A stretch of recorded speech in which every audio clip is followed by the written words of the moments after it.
think that will be all. Thank you so much, Wuchel, for handling those two sections. Next up, we'll be moving on to questions about your academics.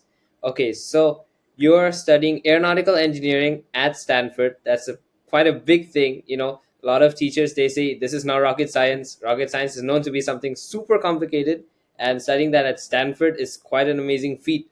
So, how has your academic experience at Stanford influenced your approach to solving, such complicated aeronautical engineering problems? Yeah, that's a really good question. I think what I found doing research, at least, sometimes the work that or the stuff that you may learn in school may not translate completely to like executing actual engineering projects. And like for my jet engine, it required a lot of like scrappy thinking where I had to think very creatively on how to like get various parts working in harmony together. But to answer your question, how has my education kind of like influenced what I've done in my projects or in my research? So at Stanford or at any other university or high school or whatnot, a lot of what we're learning is the fundamental knowledge of how various like systems work. So like let's say for jet engines or for rockets, you're learning the thermodynamics, the fluid mechanics, or basically you're gaining the physical intuitions for how these large, complicated engineering projects work. So I feel like that's what I kind of take away from my education is being able to gain that physical intuition and then gaining that hands-on knowledge and then meshing it together. So when I'm tackling a problem, I could join, okay, I see how X, Y, and Z works. I see how it's moving. So I know it's because of this physical phenomenon governed by this specific law. How I can counteract that, or how I can solve that, or how I can optimize that or maximize it. I can then use my hands on knowledge of how to like build certain things, how to manufacture certain things, and mesh it with my physical intuition that I was able to gain from my education. And this allows me to more effectively solve problems or complete projects. I see. I see. Okay, and for aeronautical engineering in specific, are there any courses that you take in university that are super important to what you're studying and what you're developing? Yeah, I would say definitely thermodynamics, fluid mechanics classes are very important, as I was saying, to gain that physical intuition for how these propulsive systems work.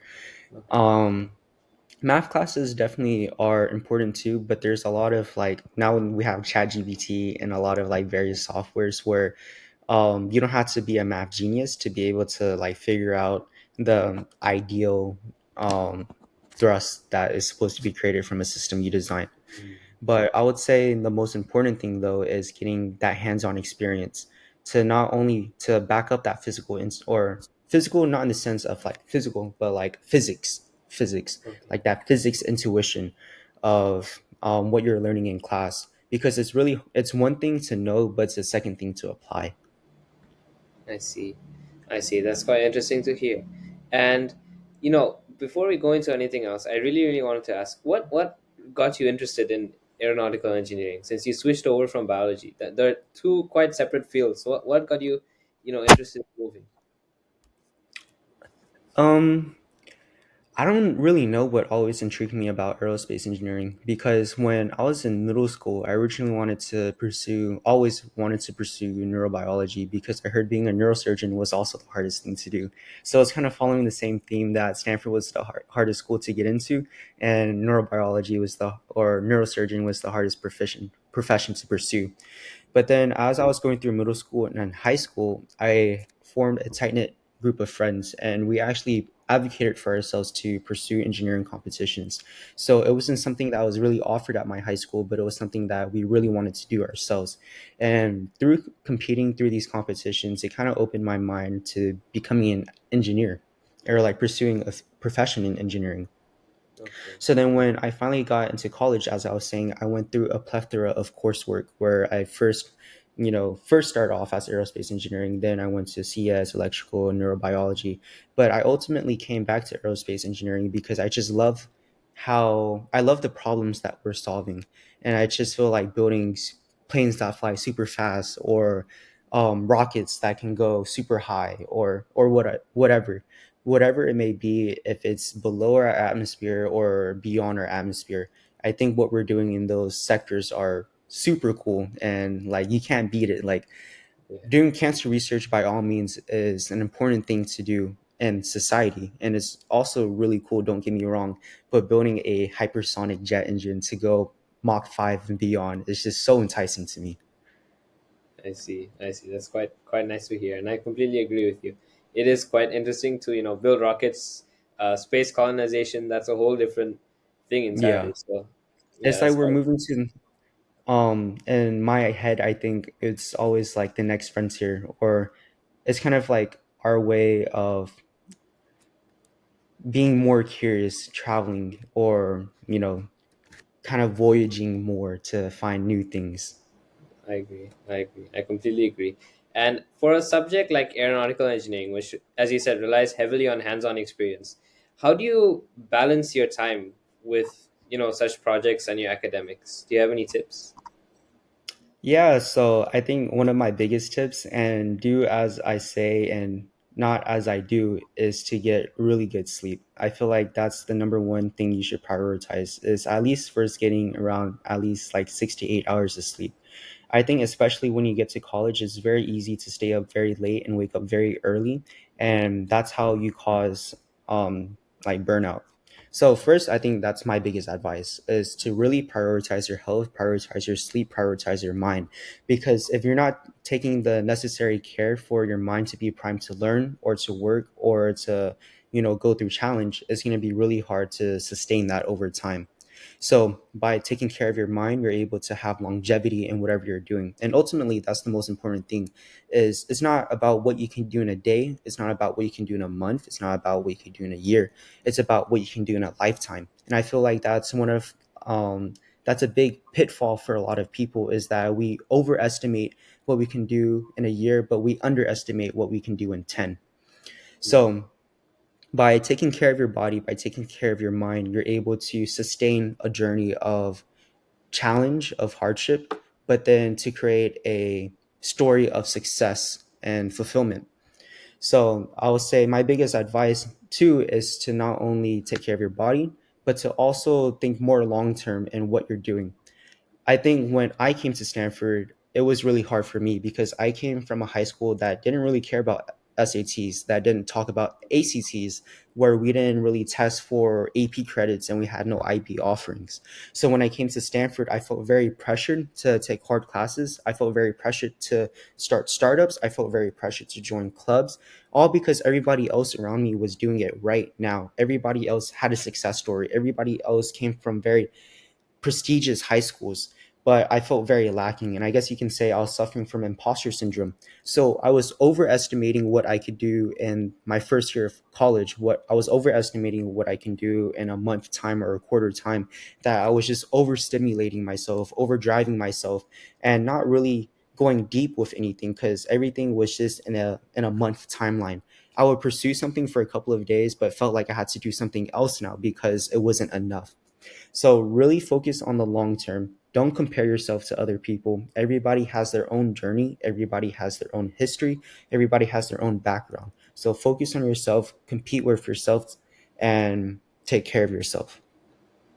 perfect. Perfect. Honestly, such valuable advice, which I'm sure all of us will need to follow. So thank you so much for that. Of course. All right. Next up, aerospace engineering is quite a broad field.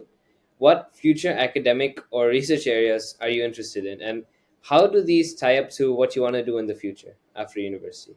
Well, if aerospace is a little tricky because the industry itself in the States is very heavily focused on the DoD or defense and contracting. But what I'm really interested in with aerospace engineering is optimizing and streamlining various systems. And as I was saying with like the Raptor V3 rocket engine with SpaceX, how they're able to iterate multiple times, test, and then find out what is mission critical, and creating a very streamlined and simple, not simple, but simplified rocket engine, I think is very cool and very enticing, what I really want to do with jet engines or even with rockets too. Another field that I'm really interested in is just finding new ways to power flight, or finding ways to power flight that is very large. I think hypersonics are really cool, but it's still in its early stages for jet engines, and I believe it's going to be used primarily for a lot of like defense contracting. But in all honesty, I feel like I'm a very big patriot. I have a lot of family that served in the special forces, in the army, in the Air Force, Navy. So I wouldn't be inclined, or I would not be, or I would be inclined to pursuing work in that field too. Wow, wow, I see. Interesting backstory. All right. Okay, thank you for that. Wuchol, do you have any questions? Just like a personal question, not related to this Yeah, section of course. personally, Ask though. away. Like as a high school student, like back in the day when you're applying to Stanford, what do you believe that stood out as a factor that finally got you admitted to Stanford University? I know it I might be very just hard for you to tell because you're not an admission officer, but I'm just wondering out of my personal question. I actually went to I don't think they offer this anymore, but I actually did go to the admissions office and they let me reread my profile and what Oh. the people who were looking over my application thought. So what I wrote in my essays, I purely wrote about family. So I had a very, I wouldn't say tough upbringing, but I had a difficult childhood in dealing with my dad because he split, or my parents split when I was very young. Oh. So I dealt a lot with my masculinity, who I was as a person, and my personal image. So that's what I wrote about in my main Common App essay. But I also wrote about my sister. I wrote about my mom and how she was a very supportive and pivotal figure in my life. I wrote about my stepdad, how he became the dad that I always kind of searched for. And I think what I showed in my essays, what they really liked, I showed a lot of emotional maturity. But then for my extracurricular activities, I competed, as I was saying, in a lot of engineering competitions, but then I also did a lot for my community too at the same time. I feel like a lot of kids nowadays, we have like nonprofits, but even if you don't have a nonprofit, like what you guys are doing is really amazing. I don't know like the legalities or the structures of your company, but at least like you guys are trying to reach out and like help your community. And I feel like that's what's going to be very pivotal for y'all. In my extracurricular, they really focused on my nonprofit and what I was able to do with that, and how I was kind of like a leader for my community and paving the way for more engineering opportunities for lower income students. So with that, I mentored a lot of younger and older high school peers, middle school peers that really wanted to compete in engineering competitions. I also competed in a lot of competitions myself with my friends, and we won over $30,000 for the district. And I was also a leader in my church, so I think that also helped a lot too. Okay. Okay. Yeah, and then also I had like various like companies and startups. I wouldn't really call it startups. I didn't really know what startups were until I got to Stanford. But I had like a clothing brand. I sold jewelry. Oh, wow. When I played a lot of sports too. I played basketball, I played volleyball, I played tennis, I ran cross country, I ran track. So I saw on your LinkedIn, I'm sorry, I didn't know you were going to be a part of this call, Kartik, or if I did, I would have looked up your LinkedIn too. But No problem. I saw your LinkedIn, I saw that you're like the varsity football captain. I think that would be really enticing for college admissions. And I think that would be something really like they see leadership, but they also see that you're very diverse. You know, they see you play sports, but they also see that you're very interested in your community or like doing startups or very talented in school. They want a well-rounded, diverse student that they're gonna admit. I see. I see. I see. Thank you so much for the insight. I think we can now move on to the next section. Okay. Okay. All right. Perfect. So last section, we're gonna